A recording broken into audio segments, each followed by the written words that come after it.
From the opinion pages of the Wall Street Journal, this is Free Expression with Gerry Baker. Hello, and welcome to Free Expression from the Wall Street Journal. I'm Gerry Baker, editor-at-large of the Journal. If you're not already subscribing, please do sign up wherever you do your podcast listening. This week, is Israel losing the war? The idea seems both far-fetched and, we should say, slightly terrifying. Israel's defense forces have already eliminated thousands of Hamas fighters and killed many of its leaders, pushing deep into Gaza. The job isn't finished, and the Biden administration is upping the pressure on Israeli Prime Minister Benjamin Netanyahu to agree to a ceasefire and halt the campaign to eradicate the terror group that slaughtered 1,200 Israelis on October 7th. This, even as Hamas holds on to around 100 of the hostages it took that day, and says, by the way, in response to a proposed deal brokered by the US, it doesn't even know what's happened to 40 of them. And yet somehow, as much of the global media portrays Israel as the aggressor, and with the Biden administration seemingly worried about losing the support of pro-Palestinian voters in November's election, the Jewish state is under heavy pressure from its supposedly closest ally in the world to wind down the military campaign. If Israel is bullied in this way and stopped from inflicting real defeat on the enemy that is committed, and remember, tried to destroy Israel, can it possibly win its larger struggle to survive? What will it mean if the only democracy in the region is unable to face down an enemy that's backed by the theocratic and expansionist regime in Iran? To talk about all this and the wider state of affairs in the Middle East this week, I'm delighted to say I'm joined again by my old friend and previous Free Expression guest, Reuel Marc Gerecht. Reuel is a senior fellow at the Foundation for the Defense of Democracies and a former fellow of the American Enterprise Institute. He writes frequently for the Journal editorial page, as well as for other publications, and is the author of several books on politics and society in the Middle East. Early in his career, he served as a case officer at the CIA. And Reuel Gerecht joins me now. Reuel, thanks very much for coming back to Free Expression. My pleasure. We're going to review Israel, the war, the wider Middle East. Let's start with the war itself and your assessment as you see it of what Israel has achieved. We know that Israel has killed thousands of Hamas fighters. The precise number obviously is not quite known, but it does seem a significant number. They've eliminated some of the leadership, particularly the leadership on the ground in Gaza, a lot of them, less so perhaps the political leadership, which after all has absconded elsewhere. They've inflicted massive damage on the materiel and the resources we can assume. The Israeli government still very much seems determined to push into Rafah to complete the job. How do you assess what Israel has achieved so far and maybe what remains to be done in terms of achieving its objectives? Well, I think they have, as you said, damaged Hamas massively. Now, an organization like that has the capacity to rebound. And I think the most important thing for the Israelis is they're going to have to find all of the weapons stockpiles, or otherwise, they could be mowing the lawn in Gaza every fortnight. And they have a problem, and it will grow in size, in that the Israelis would really prefer not to occupy Gaza. But I don't see how any other course of action works. The Americans obviously aren't coming to save them. The Europeans aren't coming to save them. The Gulf Arabs certainly aren't. You're not going to have Anzac mercenaries come in there and police Gaza. So I think the unavoidable default choice is going to be the Israelis are going to have to stay there for a while. That makes it imperative that they find those weapon stockpiles. It makes imperative that they seize control of Rafah. It makes it imperative that they ensure that those tunnels going into Egypt, which I suspect are still active, have been definitively shut down. What do you make of Netanyahu said the IDF plan to go into Rafah some weeks ago now? Obviously, there's tremendous diplomatic pressure being exercised by the US, and the US's Kamala Harris and the president himself sort of intimated that Rafah would somehow be some sort of a red line. Obviously, given the number of civilians there, we know that there would obviously be more collateral civilian damage there. But what do you make of this delay? Do you think it's tactical? Do you think it's intended to appease the Biden administration? You've said it's essential to go into Rafah. What are they waiting for? First and foremost, I think the Israelis, Netanyahu, and the IDF general staff are nervous about going in there. It is going to be a very, very difficult fight.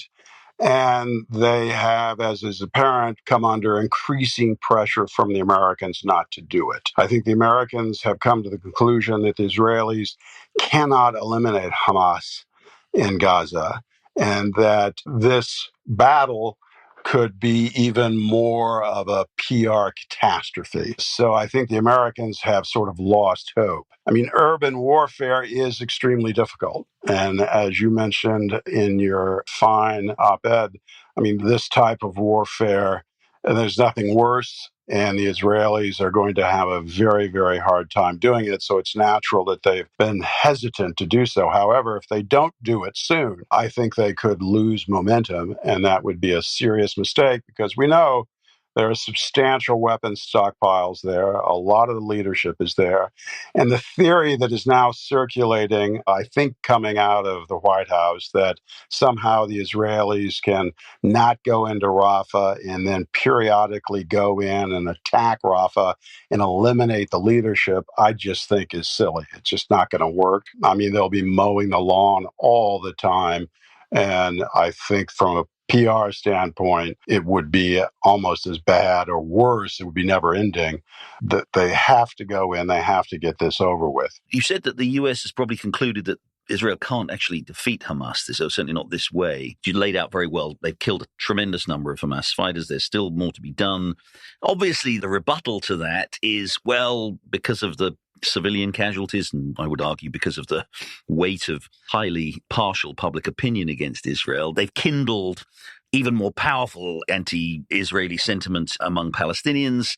We always used to say that the war against Iraq was a recruiting sergeant for al-Qaeda.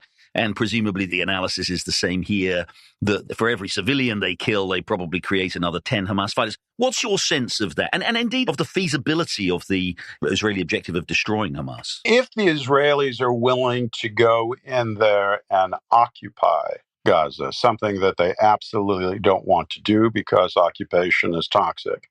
But I don't think they have a choice because no one's coming to the rescue. So I think by default, they're going to have to do that job.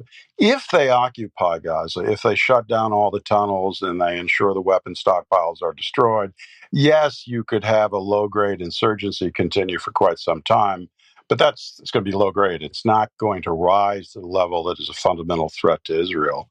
You know, the Israelis have to make up their mind, and understandably, they have been reluctant to do so. They haven't put forward a post-war plan for very understandable reasons, is that when they go through the alternatives, none of them are very pleasing. Now, I'm not terribly persuaded by the argument that this is going to create a generation of terrorists. I mean, I think you can destroy terrorist organizations. Islamic history is full of insurgents, and almost all of them have lost. When they come up against a resolute force, that resolute force usually wins. There are some exceptions, but usually the greater power triumphs. So I'm dubious about this turning into an engine of terrorism against Israel. I think its protections that are pretty solid. It does have a concern about the West Bank, no question about it. I mean, I don't know what their deployment patterns are at this moment, but I believe they have more IDF units on the West Bank than they have in Gaza, considerably more. That's a problem for Israel. I mean, they haven't had a great deal of violence on the West Bank, but if that were to erupt, then that's the type of insurgency that could be very problematic because it's so close to Israel. And also using so many IDF units to control that type or stop that type of turmoil would also effectively mean they can't go into Lebanon. And if they don't go into Lebanon, then all of those Israelis, somewhere between 65 and 100,000 Israelis who've had to flee the northern borderlands, will not go back. And they will have a permanent low-yield duel with the Hezbollah, which is exactly, for example, what Iran wants to see continue. If you're right, Israel does really have to occupy Gaza, and a lot of logic to that argument. What does that do to the sort of the wider diplomatic picture, insofar as it matters? I mean, what would the response of Arab governments in the region be? Most importantly, how do you think the US would regard that? Oh, I think the U.S. would be hostile to it, but I think there is a realization, growing one, that all of the alternatives really don't work. I mean, a a lot of the Americans, certainly the administrations, seem to be going back to the tried and true formula of restarting peace negotiations with somebody in the Palestinian side to create a pathway to a two-state solution. I think that's dead as a door now. Who would they talk to? I mean, Abbas is, No, it's rotting away. We don't know the popularity of Fatah, the main organization, and the PLO. I suspect it's almost as low as the standing of Abbas. It's entirely conceivable that if you had a free election, Hamas might still win. Yeah. So we have gotten hooked on the idea that we have to have a two-state solution where I think the answer is the Israelis are just going to have to muddle through. And no one likes that. It's ugly. And it's a huge problem, I think, for Israel and the United States, certainly with the left, maybe even with the right. I don't know. Israel's obviously in a pickle with Europe. But I think all of this is unavoidable. And what the Israelis have to focus on is what is the best way that they can ensure that they don't have missiles coming from Gaza into Israel and that they reestablish a secure border and they choke off. This is paramount. They choke off supplies from Egypt because I think the Egyptian military has proven itself profoundly incompetent and unreliable. And they can't take that risk again. What do you make of the political conditions inside Israel itself? We know Netanyahu is extremely unpopular, has been for some time, and certainly, is at least up to now, until we get a full accounting, I suppose, certainly by many Israelis held responsible for the security failures. Obviously, Hamas were responsible for what happened on October 7th, but in domestic political Israeli terms, Netanyahu is clearly seen as liable on that. It looks as though certainly if there were an election, he would be ousted. There is, however, obviously a coalition government while the war goes on. If we are in for the long haul here, exactly as you described, with a kind of ad hoc occupation of Gaza and, again, a winding down of the major hostilities, but a continued state of military engagement, how do Israeli politics right now, how do they handle that? Does that mean Netanyahu stays? Does Benny Gantz take over? I mean, how do you see that playing out? Those are good questions. I find Israeli internal politics befuddling because Israelis are capable of endless political fission. And Netanyahu, though he's certainly become a liability, does have many attributes of the undead. He's extremely difficult to get rid of. And I don't think his removal, though advisable, is going to change some fundamental facts. There'll be some cosmetic changes. It will immediately improve a bit the Israeli alliance with the United States. It'll be cosmetically pleasing in Europe. But the fundamentals that the Israelis have to deal with, I don't think change. Though I would love to blame Bibi Netanyahu for a lot of the bad stuff that's transpired from October the 7th. I think, to be fair to him, much of this was beyond his control. What about the U.S.? You've studied U.S. policy, you've been engaged in U.S. policy in many ways in the region, and well, Tony Blinken and Jake Sullivan and the others and many of the others who are involved in this, and obviously President Biden himself. Where are we? To the outsider, it does look, the administration was strongly supportive of Israel right at the start. Biden came out very strongly, both rhetorically and logistically, by sending, naval support to the region, and of course, all of the anti-missile defenses and everything else that the US has been contributing. And then steadily, obviously, particularly as these civilian casualties have risen and public pressure and domestic political pressure has risen, does seem to be backing off. Aside from the domestic politics of this, do you think the US has got a coherent approach now in terms of what it actually expects? As you say, you've already explained why I think the two-state solution seems to be a non-starter, but what do you think they're trying to do? Well, I think the overarching objective for this administration has been and remains doing less in the Middle East, not more. And then you have the added complication of the November election. And Jake Sullivan is certainly one of the most politically attuned NSAs, national security advisors, the United States has ever had. So he's always thinking about domestic politics. And I think those folks wake up every day and they say, what could happen in the Middle East that could help Donald Trump? And I think in their minds, the answer to that is war. So they're going to de-escalate, not escalate. They're going to try to avoid greater commitments. And I think people misanalyzed, for example, their sort of late embrace of Israeli-Saudi normalization. They saw that as a vehicle actually of reducing U.S. presence in the Middle East, not increasing it. Now, I think that's dead as a doornail for the time being, but still they are going to go down that path because it's at least in theory solves some of their problems. But I think they're just simply going to avoid at all possible greater U.S. engagement with the Israeli-Palestinian problem. They're going to avoid certainly getting into any type of shooting war with Iran. So there is a consistent theme here. In that sense, it's coherent.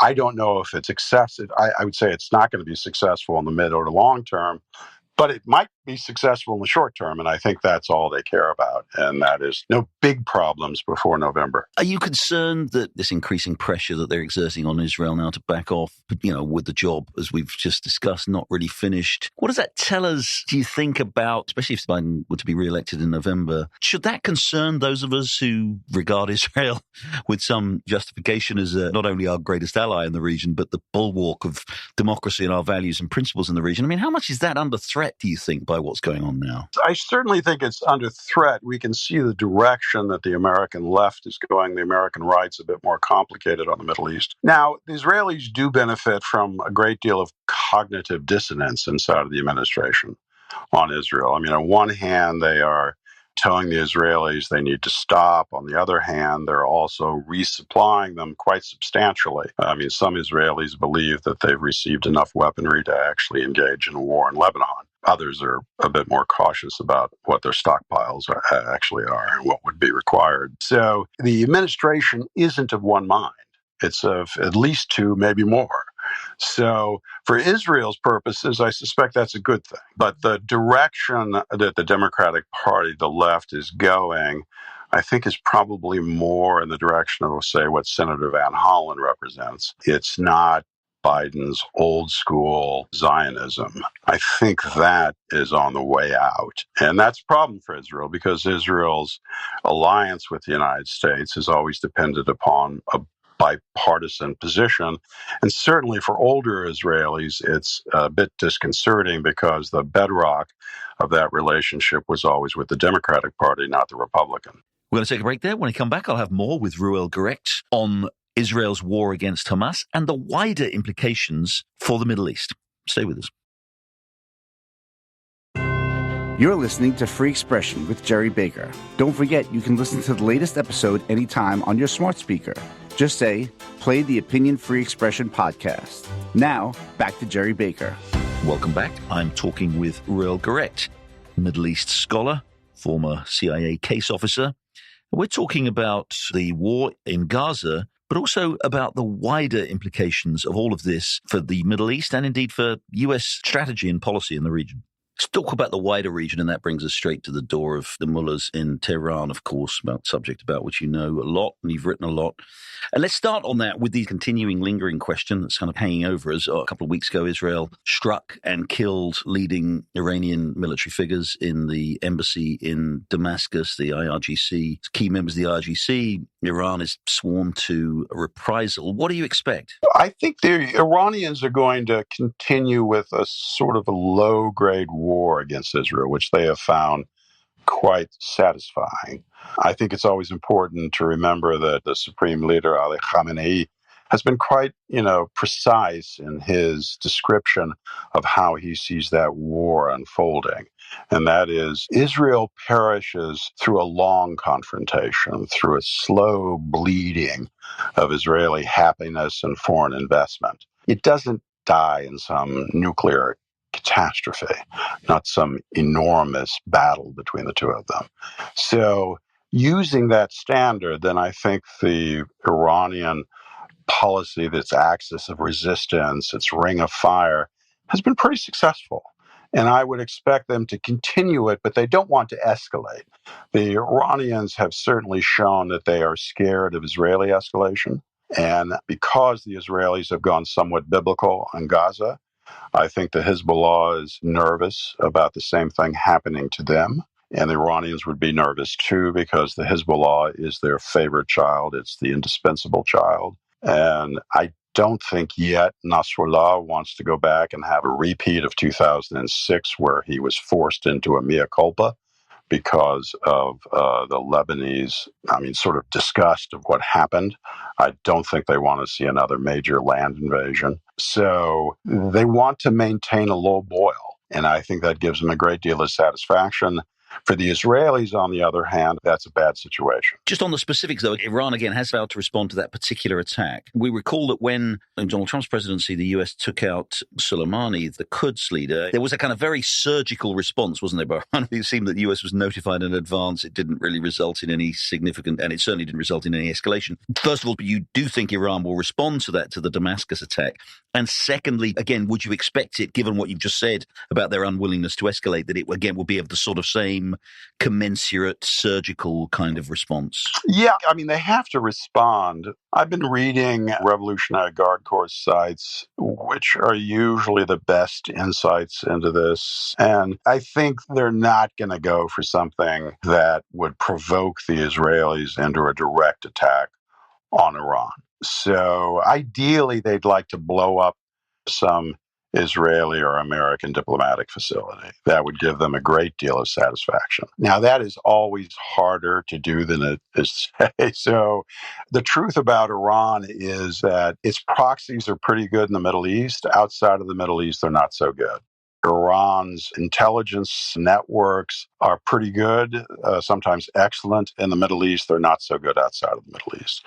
So the targets they can choose from are somewhat limited. I don't think they want to do anything with the Biden administration that would lead them or oblige them to attack Iran directly. So I think that's going to be off the table. There is the factor of the Iranian nuclear program, and that is, where is it? And my view is that they are very, very close to making a weapon, that they have everything they need, and the supreme leader may not have given the green light for them to finally assemble a device. If that's true, then I think they obviously don't want to provoke anything that could escalate into attacks upon their nuclear facilities at this late date. It's an interesting duel, particularly with Israel, because the Iranians have so many missiles now in Lebanon, and they may have moved in successfully medium-range missiles into Syria. It's hard to know there because the Israelis are constantly bombing them in Syria. They have so many, upwards of 100,000, 150,000 projectiles.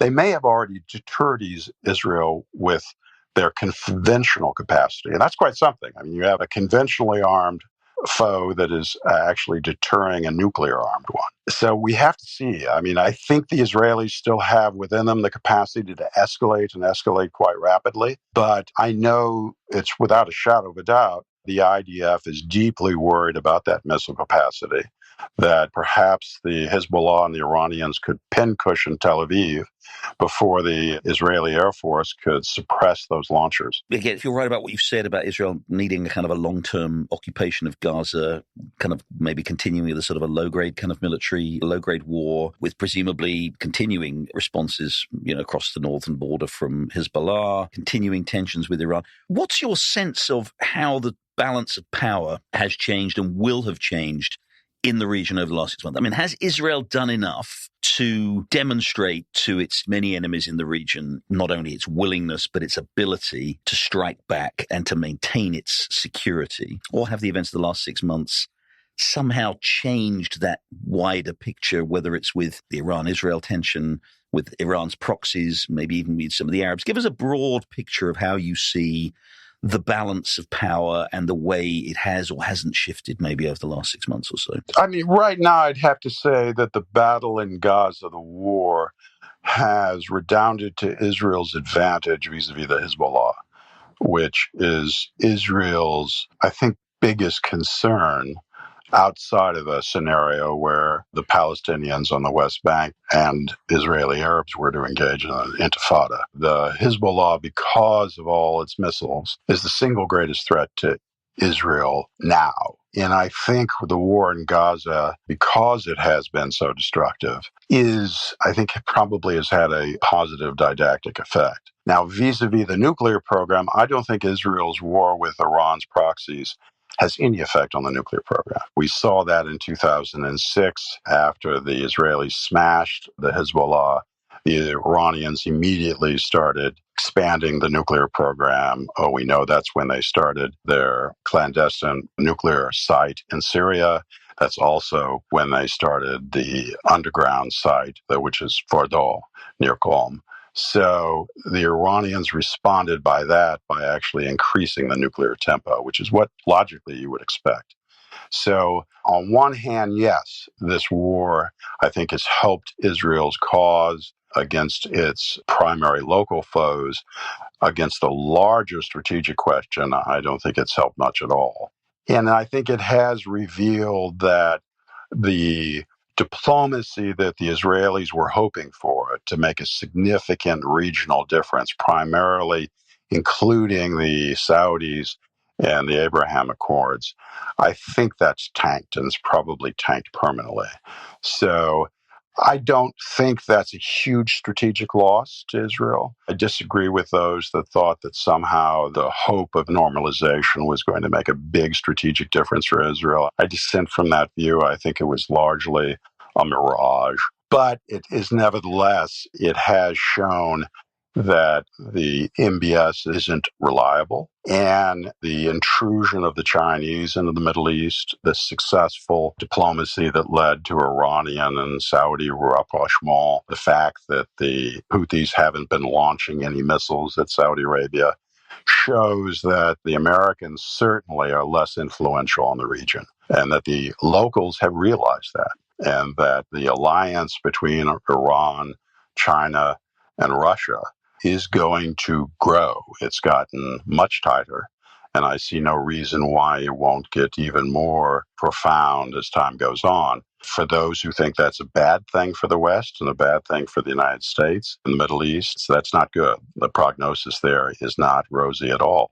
So it depends whether you want to emphasize the positive. The positive is yes, for Israel, I think the war in Gaza has been medicinal for those that would want to cause it immediate harm. But down the road, it's still a very difficult path for Israel, particularly if it thinks there's still time to turn off the Iranian nuclear program. And given all of that, excellent summary. We've talked about what the Biden administration has been doing. Again, we may have 4 more years of Biden or we may have 4 more years of Trump. If you were there advising, what's the right thing for the U.S. to do given the circumstances you've described? I mean, I have sort of a primitive view of anyone who goes out and kills U.S. citizens, as the Iranians have done repeatedly, and that is you should rain hellfire down upon them. I think we're way past time of making the Iranians pay for their machinations. If I could rewind the historical tape, I truly wish George Shultz had won the debate in the Reagan administration in 1983 after the bombings of the Americans in Beirut, where Shultz argued for a direct response against Iran. He lost, Caspar Weinberger won. I think history might have been a bit different if the Americans had actually taken action against the Islamic Republic at that time. Again, I think it's overdue. The Islamic Republic, the clerical regime, has certainly deserved to be punished severely for its actions. I don't see that happening, however. I think the Americans, for very understandable reasons, have had quite enough of the Middle East.